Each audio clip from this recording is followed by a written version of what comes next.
नमस्कार मित्रांनो व्हिडिओ बनवण्याचं कारण असं आहे की मुलं आपल्याकडे जॉबसाठी येतात, ही चांगली गोष्ट आहे, पण त्यांना माहीत नसतं की डॉक्युमेंट काय काय पाहिजे. तर मी सांगतो की डॉक्युमेंट काय काय पाहिजे, कोणता डॉक्युमेंट आणलं पाहिजे आणि कसं प्रकारे आणलं पाहिजे. त्यानंतर हा व्हिडिओ तुम्ही पूर्णपणे बघा. ज्यांना जॉबची गरज आहे त्यांना पण शेअर करा किंवा जास्तीत जास्त हा व्हिडिओ गरजू मुलांपर्यंत शेअर करा. तर मुलांना कोणत्याही कंपनीत डॉक्युमेंट काय काय लागतं ते तुम्हाला सांगतो. पहिले तर आपलं सगळ्यात इम्पॉर्टंट ओरिजिनल डॉक्युमेंट कोणतेच आणायचं नाही तुम्ही.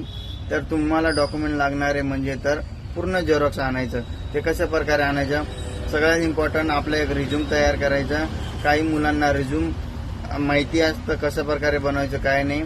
त्या दुसरं तर काही मुलांना रिझ्यूम पण माहीत नसतं. तर ज्यांना माहीत नसेल त्यांनी सायबर कॅफवरती जायचं, त्यांना सांगायचं माझा रिझ्यूम बनवून द्या. ते 10-20 रुपयेमध्ये तुम्हाला रिझ्यूम बनवून देणार. त्यानंतर तुम्ही जॉबला जाताना पहिले तुमचं रिझ्यूम पाहिजे, सगळ्यात इम्पॉर्टंट. दुसरं म्हटलं तर डॉक्युमेंट काय काय लागतं सांगतो तुम्हाला.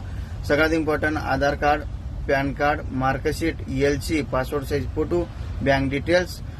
हे 10वी-12वी वाल्यांसाठी झालंय. त्यानंतर दुसरं तर ITI झालं असेल तर ITI सर्टिफिकेट पण त्यांना लागेल. अपेंडिसिस झाली असेल तर अपेंडिसिस सर्टिफिकेट पण पाहिजे. दुसरं तर डिप्लोमा वगैरे झालेले असेल तर त्यांच्यासाठी हा लागतोय.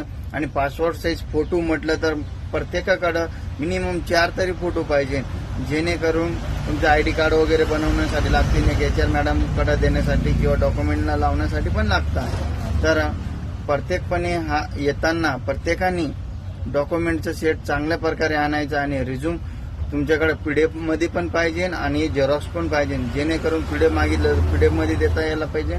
दुसरं तर झेरॉक्स मागितलं तर झेरॉक्स तुम्हाला देता आलं पाहिजे. तर हा व्हिडिओ जे जॉबसाठी येतात त्यांच्यापर्यंत नक्कीच पोहोचवा.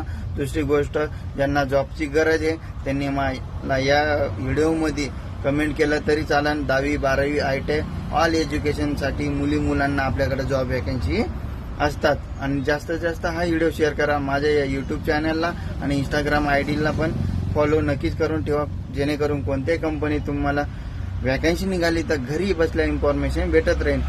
आणि भेटल्यानंतर तुम्हाला डायरेक्ट मला एनी टाइम कॉल या मेसेज करू शकता. कॉलिंग टाइम आपला 8 ते 5 पर्यंत असता, त्या दरम्यान तुम्ही करू शकता. तर भेटूया आपण न्यू वॅकन्सी मध्ये. जय हिंद, जय महाराष्ट्र मित्रांनो.